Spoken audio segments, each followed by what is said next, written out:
All right, everyone, welcome to the session on skills sought by the energy industry, or the subtitle of How to Get Hired by Anyone, because hopefully when you come away from this session, what you're going to understand is no matter who the employer is, they're all looking for a similar set of skills. It's just the combination of particular skills that they may be looking for could be different from industry to industry.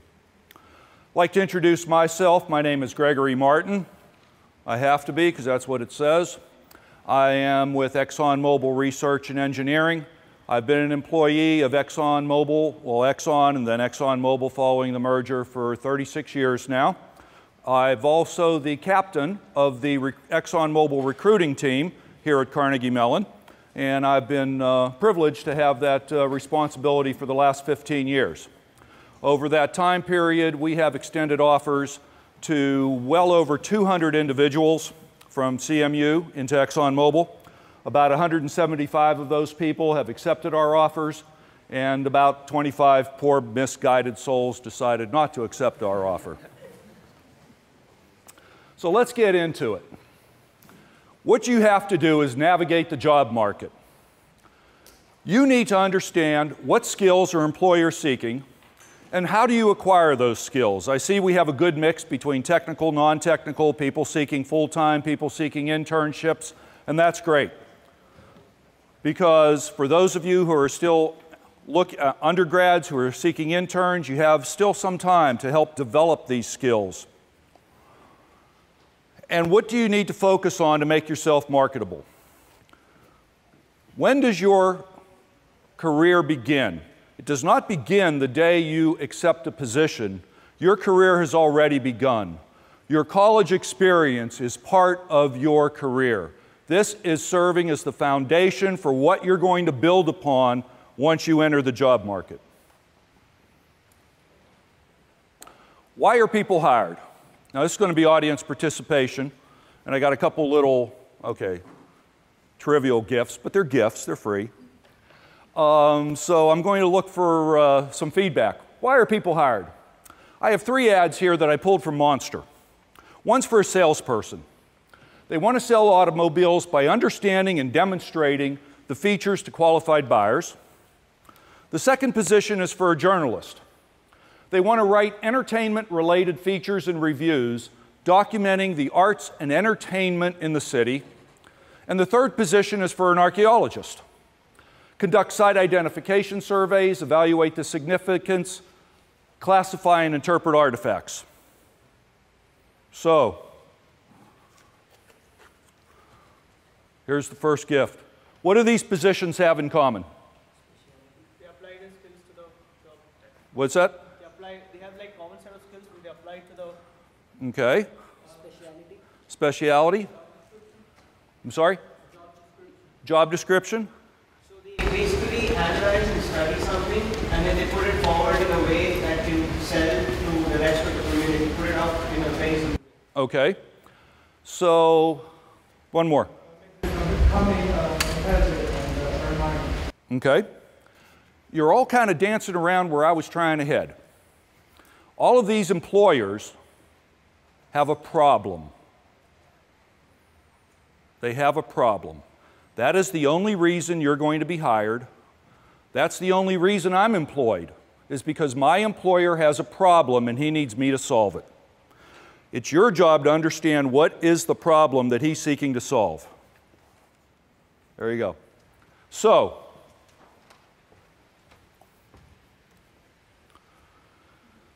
you need to apply your skills to resolve their problem. Almost all employers are going to seek individuals with a similar skill set, and I'm going to get into what those skills are in a minute. At the end of the day, they're all seeking the same skills, but perhaps a different mix of skills. Your job is to figure out what that mix is and be able to convince the potential employer that you have the right skills in the right proportion.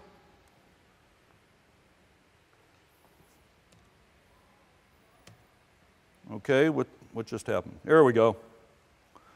So your task is to determine the key skill requirements for that position.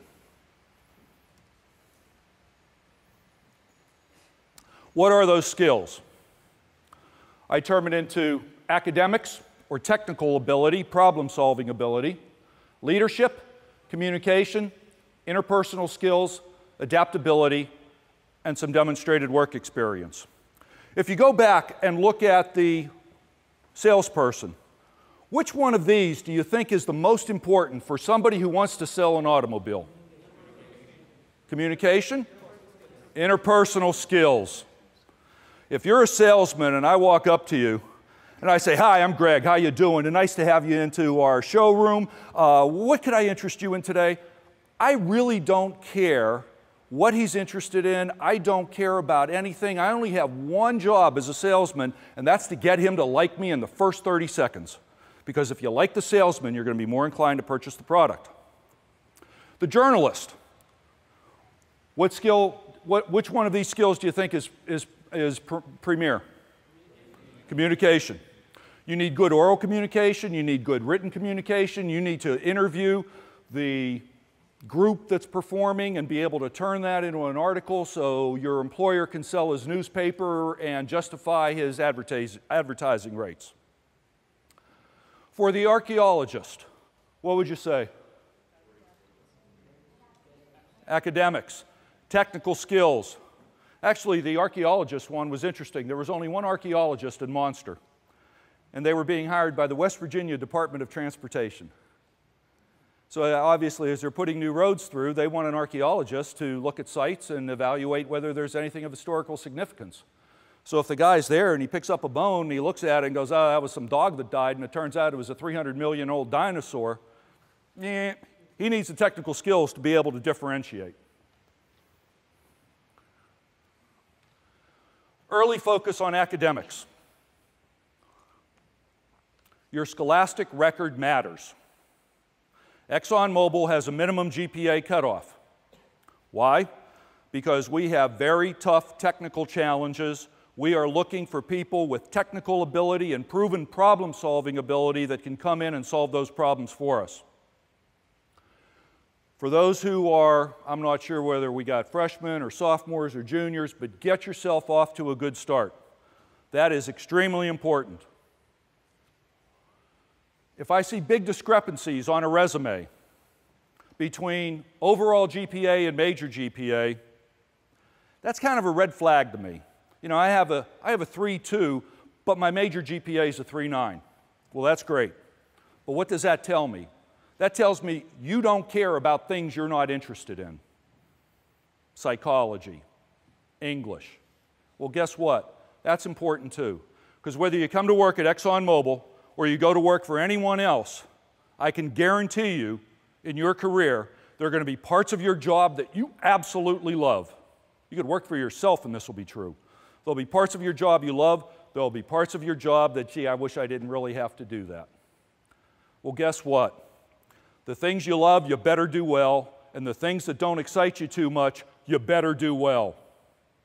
You got to find how to motivate yourself and how to do well across the board. Technical ability is more than GPA. I'll have individuals come in, interview with me. They have outstanding GPAs, 3.9s pluses. I ask them to explain a technical problem, describe the problem and how they solved it. They fall flat on their face. You can memorize, you can regurgitate equations, but you better have a fundamental understanding of what it is you're doing. And you better be able to demonstrate that to your potential employer. That, yes, I have a lot to learn, but I got the basics down pat. I can solve problems. Because what's the common thing? Problem solving. Grades are vectors, not scalars. Anybody know what I really mean by that? What's the difference between a vector and a scalar? Direction. I got a 3.5. Okay, that's pretty good GPA. But think about it. There are kind of three ways to get to a 3.5. You could start at a 3.5 and end at a 3.5. Okay, you're demonstrating consistency, you're pretty solid. That's fine. You could start with a 4.0 and wind up with a 3.0. What does that tell me? Freshman year, you came in, you got off to a great start. Courses were pretty easy. Probably a lot of it was almost a review of what you did in high school. And by the time you got to the hard courses through your junior and senior year, you started tailing. Do you really have the technical skills there? That's a flag. On the other hand, you start off with a 3.0, you wind up with a 4.0. That one doesn't concern me as much. What that tells me is college is a bit of a culture shock for many people. You come in, you had a little bit of a rough time, you adjusted. You figured out what you needed to do, how to manage your time, how to dedicate yourself to your studies. And as the courses got harder, you doubled down and really went after it and excelled. I like that. I like that because that was me. I didn't mention, I'm a graduate of Carnegie Mellon. Chemical engineering, 1977. When I came here my freshman year, I had a 2.88. I don't stand up here being proud about that. I was valedictorian in my high school. How tough is college? I studied. I played ball. I had a good time. I had all B's and one C. All B's and one C? I don't think I had a B. That was a shock to the system. I'm like, this is pathetic. Second semester, 3.8. All A's and a B, and I'm still pissed off to this day about the B. I refocused, but at the end of the day, what did I wind up with? About a 3.4. That 2.88 was a boat anchor around my neck. I had to work to drag that up to get into good GPA territory. Starting off good is important. Whoops, help if I go the right direction. Leadership. We are looking for leaders. In the energy industry in particular, we have a certain demographic. We call it the double hump camel. We have a big proportion of experienced engineers, and by that I mean people like me, old. You have a little bit of a dip in the middle, and then you have a lot of new engineers coming in on the back end of that curve. So we got a hump, a dip, and a hump.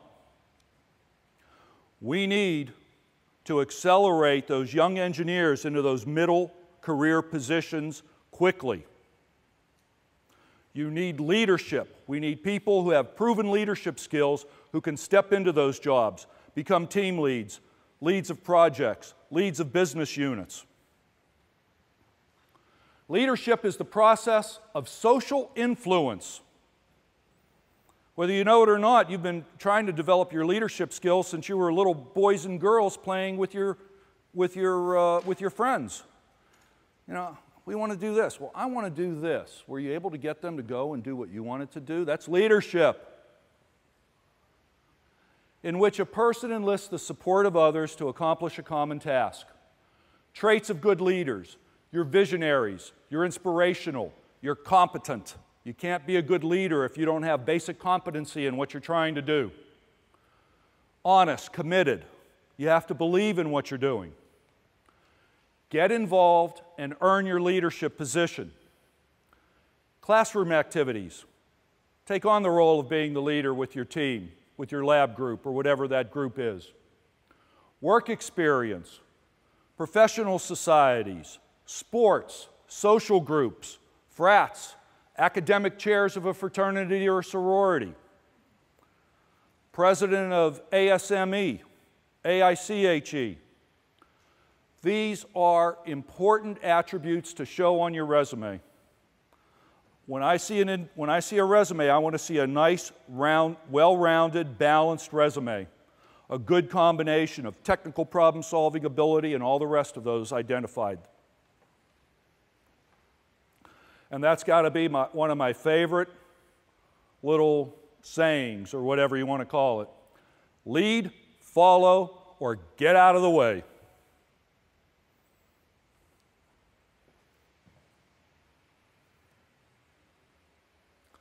Communicate.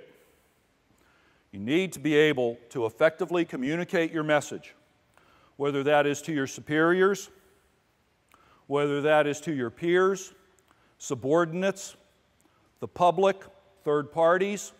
Communication is critical. You could have the most brilliant ideas in the world, but if you are unable to communicate effectively what those ideas are to others, what good are they? You got to know your audience, know your peers, your supervisors, subordinates, third parties. What was the first thing I did before we even began? How many technical? How many business? How many non-technical? How many, seniors? How many underclassmen? I want to get a feel for who you are, what your skills are. Who is the audience I'm talking to? Yeah, I knew. CMU students. I'm a pretty sharp guy. I'm a graduate here. I figured that out before I showed up. But I got to know the details about you. Listening skills. I cannot tell you how many times I'll ask a question of an individual in an interview, and I can see that brain gets engaged on about the third word out of my mouth. They shut down, they quit listening, and they start developing their answer. And sometimes they didn't listen carefully enough, and they're not answering my question. What's that tell me? You're not listening to me. It's like when you take a test. You read the instructions first. Remember on the SATs, make sure you understand what you're supposed to be doing. Make sure you understand the question. If it's not clear, it's perfectly acceptable to ask, well, are you looking for a lot of detail in this question? You know, make sure you're providing you're answering the question you're being asked, not the question you wish you were asked.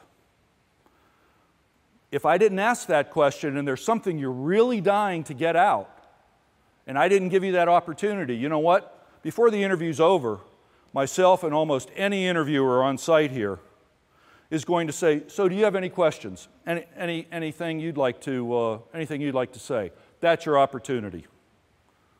Don't do it in trying to answer a question and be off target. You need good oral skills, whether it's presentations, what I call persuasive argumentation. You know, when you hear the word argument, you think that's a bad thing. People are arguing. Actually, persuasive argumentation is a skill. It's an art. I have an opinion. He has a different opinion on how to solve this problem. Okay, so tell me, why do you think your approach is better than mine? And I'm going to tell you why mine is better than yours. And initially, we may both be trying to convince the other to go one way or the other. And where we're probably going to wind up is taking some of my ideas, taking some of his ideas, putting them together, and we're going to wind up with a lot better solution than any one of us could develop individually. That discourse that you have, that process of having that persuasive argumentation is extremely valuable. Good telephone skills, informal skills, meetings, these are all oral communication skills you need. Written, email. Anybody interested in poetry in here? You've heard of a poet named E. Cummings. Very familiar. No capitalization, no punctuation, right? When you're working, you're not E. Cummings. Punctuation, grammar, and spelling are not optional. There are still people, even in ExxonMobil, who persist in this. Their emails are practically unreadable. In fact, they are unreadable to the point where I simply delete them because I don't have the time to try and figure out what it is you're trying to tell me. Formal, technical documents are not passé. Oh, we'll just write an email and that takes care of everything. There still is a time to write down, here was the problem, here's what we did, here's how we solved it. And you save that for posterity because somebody coming along is either going to need that or build upon that work. Extremely important. You're very clear. You're very precise in the wording and the information you convey. And then nonverbal communication. I'm looking around the room. Everyone's pretty much engaged. Everyone's looking at me. I love it. It means I have your attention. It means what I'm doing is effective. If the guy is in the back sitting there like, Not too effective, is it? If you're in a meeting and you're doodling and you're just off somewhere thinking about the weekend, you're not going to be effective. So that nonverbal communication is extremely important as well. You know, if we go over to the psychology department, I'm sure they could tell us that it's like some absurdly high level of what we feel from a discussion comes about through nonverbal communication. It's like 20 or 25% is verbal, and like 75% comes through.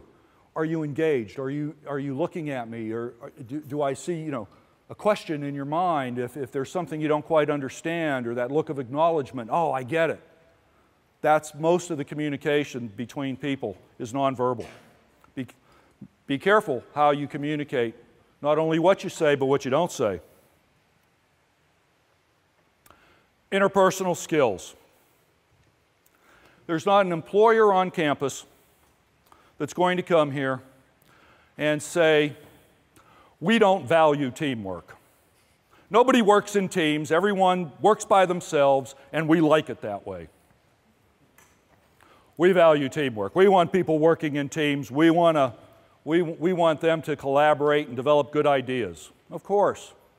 Why? Because if I gave a problem to each one of you and asked you to solve it, I'm sure I'd get some brilliant solutions. And then if I paired you up in groups of 2 and 3 and said, come up with another solution to that problem, I can guarantee you that every single one would be better than any individual. Why? Because you're going to leverage off the ideas of someone else. You're going to build on their ideas. They're going to spark something in you that makes you think, oh, yeah, I should have thought of that. We could do it this way. That's even better. So having those interpersonal skills to facilitate that communication is extremely important. And this comes back to the car salesman. When you work in teams, if they're not assigned to you, who do you tend to gravitate to? Your friends. Why? Because you get along with them. You work well together. You're able to communicate effectively with them. The potential of conflict is reduced. Now, sometimes that conflict is reduced to the point where you're unwilling to tackle difficult situations, where you have a team of 4 people working together, all know each other well, one of them's kind of slacking off, not pulling their weight. Are you going to be able to go to your friend and say, we need to talk? I need to understand that this team is dependent upon you. You're 25% of the work, and you're not doing it, and you're affecting the rest of the performance of the team. Are you able to do that in a manner that isn't going to antagonize that friendship, isn't going to jeopardize that friendship? In fact, you come out of it even stronger. That is having good interpersonal skills, facilitating that interaction with other people. People with good IP skills, they're perceived as optimistic, calm, confident, charismatic. You want to be around people like that. The loner who walks around campus mumbling to himself, you'll like cross the street rather than get too close to him, right?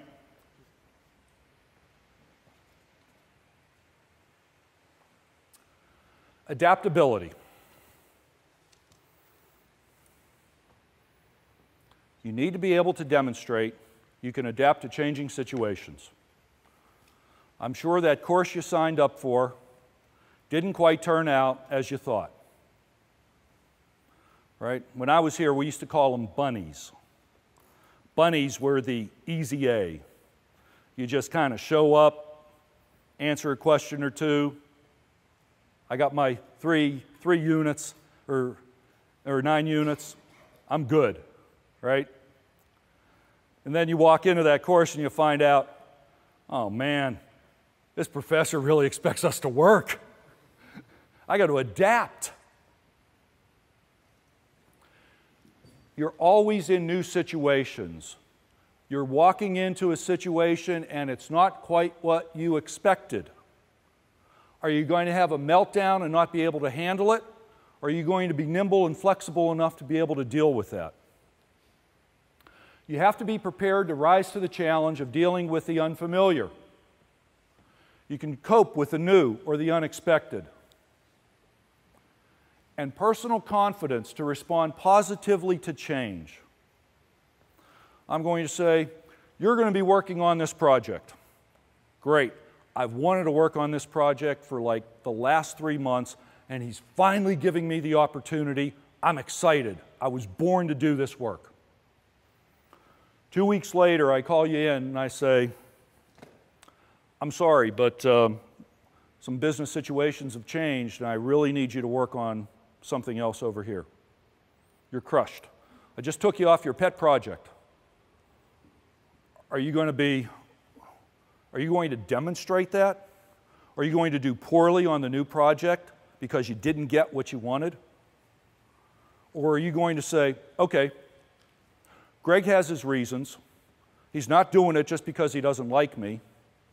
Maybe he needs me on this project, this new project, because I'm the best individual for it. I can solve that problem better than anyone else. It's really critical that we do this, and he's counting on me to rise to the occasion and adapt. If you do that, hey, come the performance appraisal time, yeah, well, you know, I had to pull Mary off this project and put her on something else, and boy, did she come through. You know, no grumbling. She just rose to the challenge and jumped in with both feet and, man, just led that group and got wonderful results. I'm impressed. Well, yeah, he did it, but boy, there wasn't a day that went by that he wasn't complaining about what he was doing. Am I going to be as impressed? So that is a statue of one Mr. Charles Darwin. It is debatable whether Mr. Darwin actually said these words or not, but I don't think that's what's important. Let's pretend he did. It's not the strongest of the species that survive, nor the most intelligent, but the ones most responsive to change. Those who can deal with the different situations and reapply their skills to whatever that new situation calls for. Those are the ones who are going to be very successful. And when you get into industry, the business environment is changing, the technical problems are changing. When you start a project, there's probably a host of problems that we didn't even know existed. You're always going to be adapting to new situations, new data, new marketing ploys, what your competition is doing, new business startups. You got to adapt to those situations. Adaptability is extremely important. And being able to demonstrate how you can adapt to different situations is important.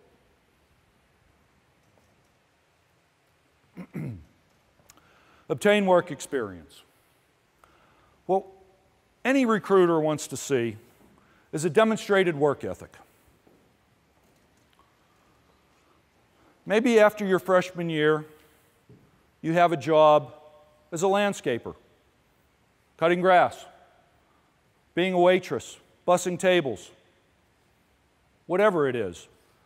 Very few organizations are going to hire you on your technical or non-technical abilities for your career after your freshman year. Why? Because it was your freshman year. But showing that you have a strong work ethic, you're willing to go out and do that job, is important. Then, maybe some research experience. You move on to an internship or a co-op position. I've interviewed individuals who've had military experience, tremendous leadership, potential to demonstrate leadership ability there. That's great. And showing increasing levels of responsibility. Myself, after my freshman year, I grew up in the Pittsburgh area. I'm a Pittsburgh native. After my freshman year, I worked in a steel mill. And I don't mean I was an intern. I mean I was doing shift work in a blast furnace. And that's a real pleasant job when you're dealing with 3,000-degree molten metal on one of Pittsburgh's hot and humid days. A lot of fun. Wearing the Nomex suit and the silver space suit and doing this all summer. It was great motivation to go back to CMU and do well, let me tell you. After my sophomore year, I had an opportunity to do research experience. And that was with one of the professors here on campus. And little did he know what I did the previous summer. But the professor, it's kind of a funny story, the professor had a project with one of the local steel mills out on Neville Island, back when we used to have steel mills in Pittsburgh, to desulfurize slag, which is the waste product after you smelt the iron. And we were trying to capture the sulfur out of the slag while it was still molten, rather than having it evolve in the pits and pollute the air. And so we had an idea as to how to do this, and he needed somebody, it was himself, he had a grad student and needed an undergrad, picked me. So we walk into the steel mill, we walk up to the blast furnace, and the professor and the grad student are a little, wow, you know, this is pretty impressive. And we saw the little pilot plant that got set up, and I walk up to the foreman and said, so what time we tapping the monkey? And the professor and the grad student look at me like, has Greg lost his mind? Well, there's a little side stream off of a blast furnace where you tap to remove some of the slag before you do the main cast, and for whatever reason, it's called the monkey. Well, I knew this. Why? Just because I happened to work in a steel mill my previous summer. So that was an interesting experience that I had with that. But it was a research position. I did a lot of laboratory work. I did some work in the field. I was responsible for generation of the data. So I go from simply, and even just working in a blast furnace is a pretty responsible position when you think of it, working with a cast of thousands of tons of molten iron. Then I moved into a research position. And then after my junior year, I was an intern with Exxon Engineering. And I worked in the field of thermodynamics. And if I could list all the potential jobs in the field of chemical engineering that I would like to do, thermodynamics would have been absolutely last on my list. But I said, okay, interns really don't get to pick. This is the job they have, and this is my opportunity to show them what I could do. So I was adaptable. I applied my technical skills, and I went at this problem like it was the love of my life. And I guess I did pretty well because I'm still there.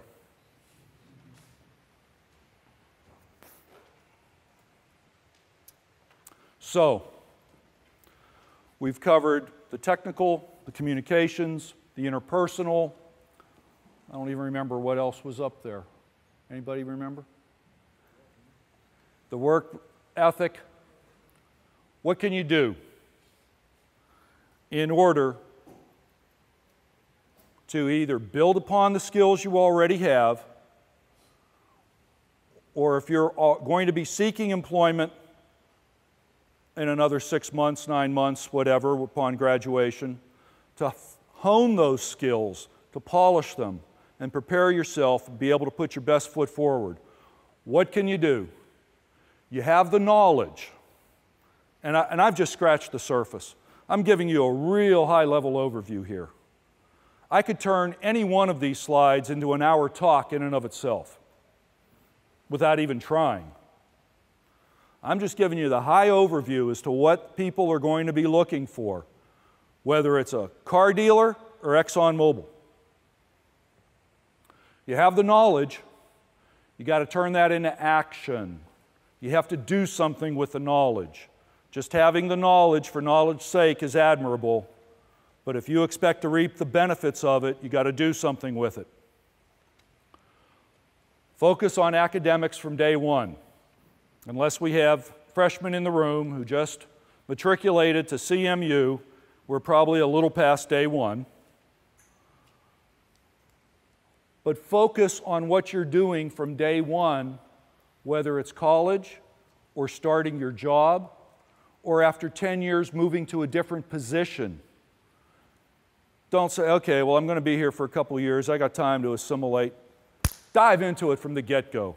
show enthusiasm, get involved, figure out what the problem is, what you can do, right from the get-go.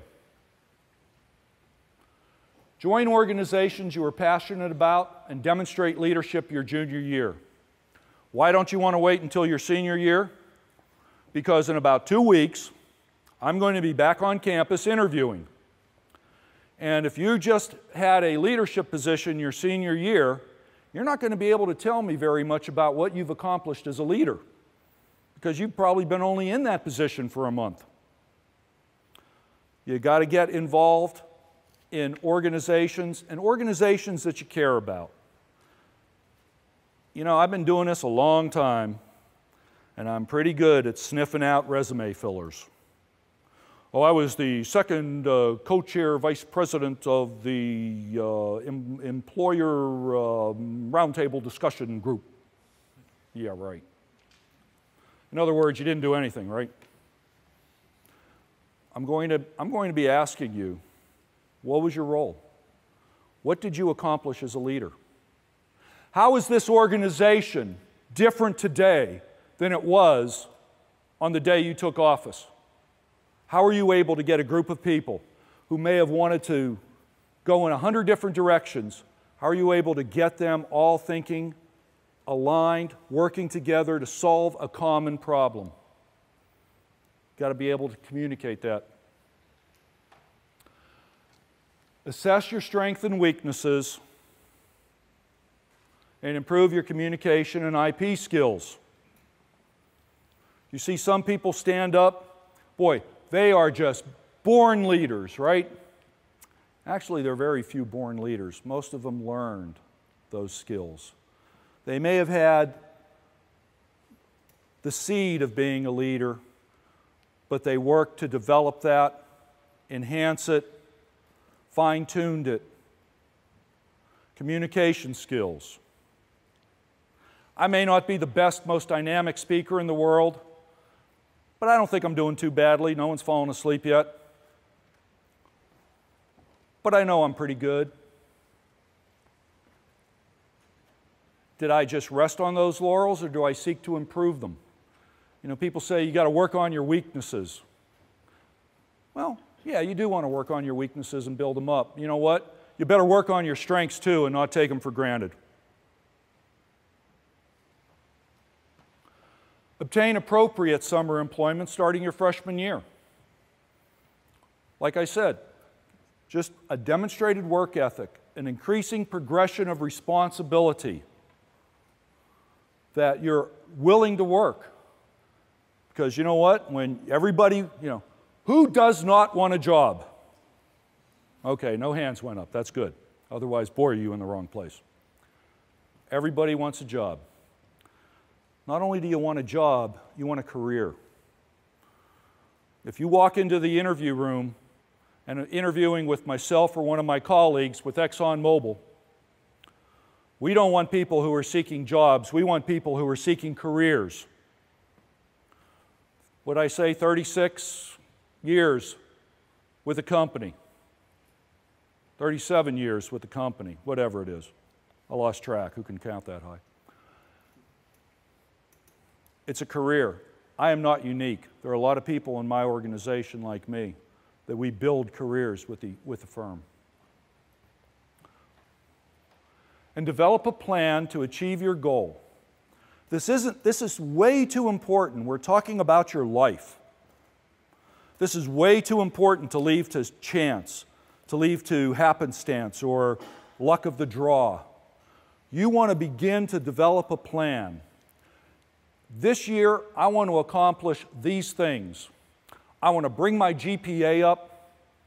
I want to get involved and demonstrate some leadership. And I'm going to go down to career services and work on my resume or work on my interviewing skills. Those people are down there for a reason, and they're not just to greet me when I show up on campus. They're to help you. Use them. But develop a plan. Is that plan going to be good for the next 4 years? No. It may not be good for the next 2 weeks. It's a plan. By definition, it's going to change. You need to constantly revise that plan, update it, keep it alive, keep it fresh, keep it current. If you don't have a roadmap for where you're going, it doesn't matter where you wind up, does it? Yes? Oh, I'm sorry. When we talk about joint organization, how about our graduate students? Where is in your 6-month program that might feel unmotivated? It could be time limited, but as a graduate student, typically there are social groups that you can get involved in.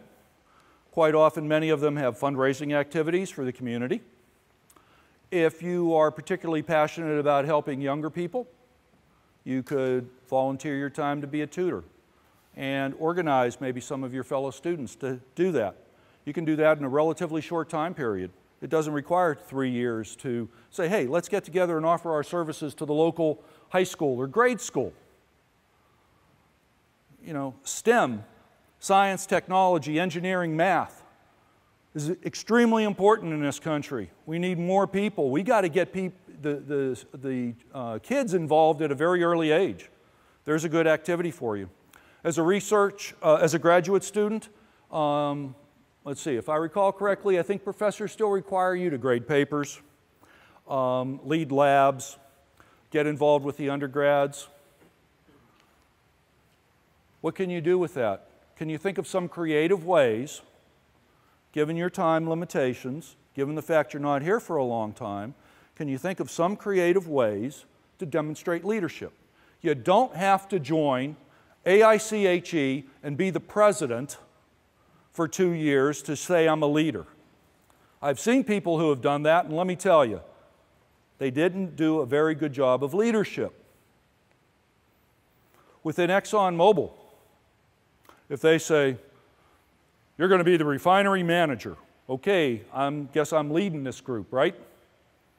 But I see interns effectively demonstrating leadership every summer. They're very curious about what the other interns are doing because everyone's working in different parts of the organization.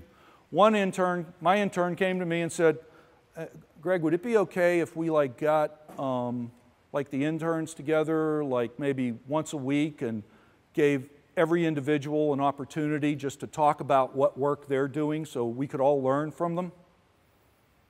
I said, absolutely. Tell the secretary to book you a room. In fact, I'll spring for, I'll spring for cookies and soda. That's a great idea. I love it. So there's a lot of different ways you can demonstrate that without officially being anointed the president. So think about what you can do. Think about what you enjoy doing and how you can apply that to demonstrate those leadership skills. Yeah. If you are involved in an organization and are not elected as a leader, but you have in the past had experiences that prove leadership, can you list that on the resume as a leadership experience? Absolutely. Absolutely. Just like this intern. I didn't anoint him. I didn't say, you're in charge of organizing a group of interns so everyone knows what everyone else is doing. He came up with this idea on his own. He thought it'd be a great idea. The other interns had interest. For him to say, organized a group to blah, blah, blah, without being officially anointed or appointed is fine. In fact, in a way, I'm almost more impressed with that kind of demonstrated leadership ability because it also shows other people were already willing to follow you without being formally anointed in that role.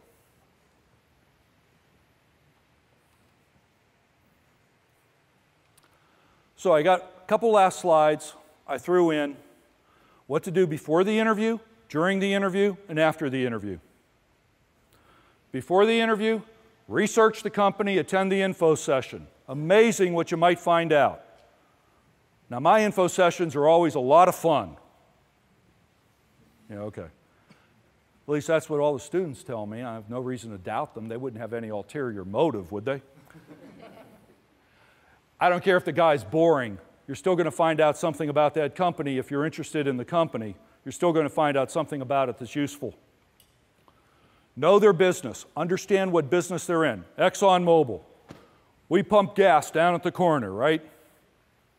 We also make the lubricants that are in like 80% of all the wind turbines you see around the country. We're in the upstream. We're in the downstream. Car batteries for like the Prius. We make the separators that make them more efficient, the chemical film that separates the cells, that makes them more efficient and safer. Learn something about the company. The butyl rubber in your tires. We developed a new formulation that minimizes air loss. Go find something unique about them, not just we sell gas. Showcase your strengths and be prepared to discuss them. Be ready for that interview. Interview yourself in the mirror. Sit down with your friends, interview each other. Do it with your parents. Do it with your dog. Go down to career services. How do you get good at something? Any golfers in the room? Wow, I think that's the first time nobody raised a hand. Any bowlers? Anybody do anything but, oh, I forgot, this is CMU, that's all you do is study. There was a bowler. What's your average? Oh, okay, but I don't care what sport you're interested in. How do you get good at a sport? Practice. Exactly right. If I want to go join the pro tour, I better start practicing. How do you get good at interviewing? Practice. No one's going to do this automatically, wonderfully well from the get-go. You got to practice. The more you practice, the better you get. Because every interview is going to be a little different. Every interviewer is going to have his own spin.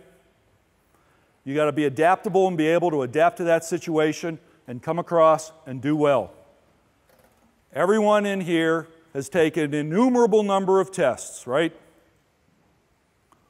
That interview is probably one of the biggest tests you're going to take. And it's going to be pass-fail. You don't want to fail this one. There's no retest. Develop a list of questions demonstrating your knowledge of the company. Ask something probing. Ask them about a business challenge they have. Ask about the competition. Ask something that's going to make the interviewer squirm and have to, gee, that was a really good question. You want to show that you've done your homework. That resume represents you. Your life is going to be on one piece of paper. You better make sure that resume is as good as you can possibly make it. And I'll tell you, there's one thing on a resume. I don't care if you won the Nobel Prize. If this is present on a resume, it's going right into the circular file with me. And that's a typo. Don't trust Word. There is a difference between there and there. They're both acceptable, just not interchangeable. The best way to proofread a resume? Read it backwards. You start at the end and you work backwards because you're forced to read each individual word. You can't just, oh, I know what this line says. Somebody from an illustrious organization, institution, once gave me a resume, and there was just something about it that just, it was like, what's wrong with this picture? And then I figured it out. I was at the wrong school because she was a graduate of Carnegie Mellon. I don't believe she's working for ExxonMobil today. Get your resume right. Have it demonstrate those abilities of problem solving and leadership and adaptability. Don't put resume fillers on there. You've got to work really hard at putting together a good resume. Have it reviewed. They had, I was speaking with members of the staff. They had resume review sessions. Utilize that. Utilize white space. Make it easy for an interviewer to read your resume. I don't want to have to spend 15 minutes trying to figure out what your major and what your GPA was. It's your GPA, be proud of it. Stick it right up front. Tell me. I'm getting a BS in business administration. I have a 3.62. That just told me a lot about you and whether I want to continue reading or not. If I have to work too hard to get that information, yeah, what's the next guy say? Practice interviewing. I think I've already harped on that one enough. Get a good night's rest. I know, this is CMU. You're limited to 3 hours of sleep a night by law. Nothing's changed, trust me. Get a good night's rest. You want to go in relaxed, composed, and ready. You want to be on top of your game. And arrive early to be composed. You don't want to be the person when I walk out and say, Mary Smith, I'm coming, I'm right, I'm here. She's not going to walk into that room and be ready to interview and do her best. You want to get there, you want to compose yourself, you want to settle down, you want to take a deep breath and exhale, you want to think mental imagery. You want to think, okay, this is how it's going to go, these are my responses, I'm ready for this. During the interview, be enthusiastic. Enthusiasm goes a long way. Hi, I'm Greg Martin with ExxonMobil. Hi, I'm Greg Martin, ExxonMobil. Big difference in the impression you're going to get from me when I greet you. Show confidence by making eye contact. I once interviewed a young man. Phenomenal resume, great answers to the questions. I rejected him on campus. Why? Because for 30 minutes he stared at the floor next to his feet. I wouldn't recognize him if he jumped up and bit me in the hallway. I never saw his face. Make eye contact, make an impression. Ask questions. Oh, be specific and concise. When you're asked a question, you want to be thorough, you want to be complete, but you do not want to ramble. This is not the time like your professors like to do and go off on tangents. You want to stay on point, stay on topic, and get across the key idea you want that interviewer to remember. Express your interest in the company, come prepared, and turn off your phones. I know we can't be away from those devices for more than 32 seconds at a time. This is not the time for it to go off, trust me. Post-interview tips. Timely follow-up. You want to demonstrate professionalism on the phone. Be prepared to be interviewed on the phone. And ensure your voicemail message is professional sounding. This is not the time, all through college career, or the only people calling you are either your parents or your friends. Yo, dude, I'm chilling now. I'll get back to you later, man. That's not the message I want to hear when I pick up the phone to talk to somebody. Make sure it's professional sounding. And be prepared to be interviewed on the phone. If I'm going to conduct a phone screen of an individual after an interview, typically what I'll do is set up a time specifically when I can speak with them. Because I want you to be on top of your game. I don't want you just about to go into a test and feel you have to talk to me because I don't want to turn them off. Or you just came out of a test and you're like, oh man, was I even in the right classroom? What were they asking me? I screwed that up royally, right? I understand all that. I want to get you when you're relaxed, when you're ready. So I'm going to set up a time. How about we talk Thursday afternoon at 3 o'clock? Does that work for you? Great. When it's 3 o'clock and that phone rings, you know it's me. Not everyone does that. Some people will say, hey, I'd like to ask you a few questions. Well, okay, if you have the time, answer the questions. You've got to be prepared to be interviewed. If you really don't have the time, you really do have a test. Don't lie to the guy. But if you really do have a test, sir, I'm about to go into a mass transfer test in 5 minutes. Would it be okay if I called you back later tonight? Would you give me a good time? People understand. We're in the world of business. Happens all the time. So be prepared. So the key qualities: technical skills, leadership, communication, IP, adaptability, work experience. Successful professionals build careers on solid foundations. I told you, your career started the day you walked into Carnegie Mellon. You're building on that foundation. And what you want to do now is focus on continual improvement in order to fine-tune and hone those skills. I want to thank you very much for your time. You've been very attentive. I've appreciated it. And I think I have about 5 minutes if there's a question or two that someone really has a burning desire to ask. Yes, sir.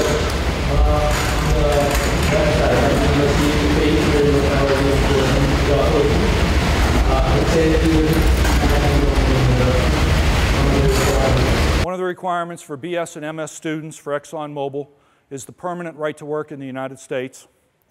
For PhD students, we will consider international students who would require sponsorship. But for BS and MS, you must have the permanent right to work.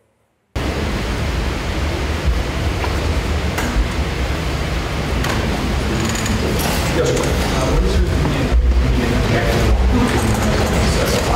sector of the industry?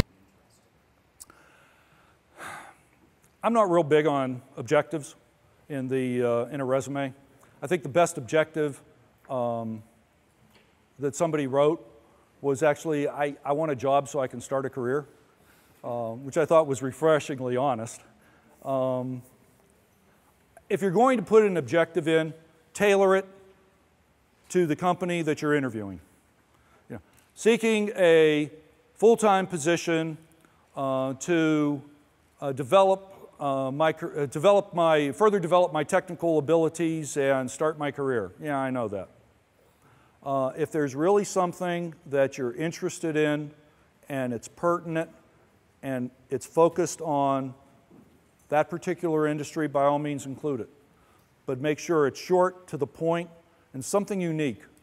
Something that's going to let the potential employer know something about you that they wouldn't have otherwise have figured out from your resume. Me, I'm not real big on objectives, but that's me. But if someone has one in there that I think conveys a message, that's fine. Yes? Yeah, so generally we have in our F1 status, we have a optional practical training period. So, and we did attend a workshop by CPTC where they said generally once you take up that, it's the company that should be willing to sponsor you for an extended period of stay or for a work permit. So, is that a possibility with ExxonMobil? Or? If you're a PhD student getting your doctorate, we will, for outstanding candidates who have a unique skill set that meets one of our needs, we will consider sponsorship. Otherwise, if it is for an internship or a BS or MS position, you must have the permanent right to work. That's how ExxonMobil works it. I know that's not real popular with a lot of students, but that's our policy. And I'm not going to tell you there's a possibility and waste your time and mine. So, one thing, I've been coming to this campus a long time. I know a lot of the students over the course of time, and when they see me, hey, there's ExxonMobil. They don't remember my name, but it's ExxonMobil. And the one thing, and I'm very successful as I started speaking in recruiting and attracting students, and the reason is I'm always going to be honest with you. No matter what the question, I'm going to give you the honest answer, whether you like it or not. So that's one thing you can always count on me for. So I want to thank you very much for your time. You've been very attentive. I have appreciated it very much. Thank you.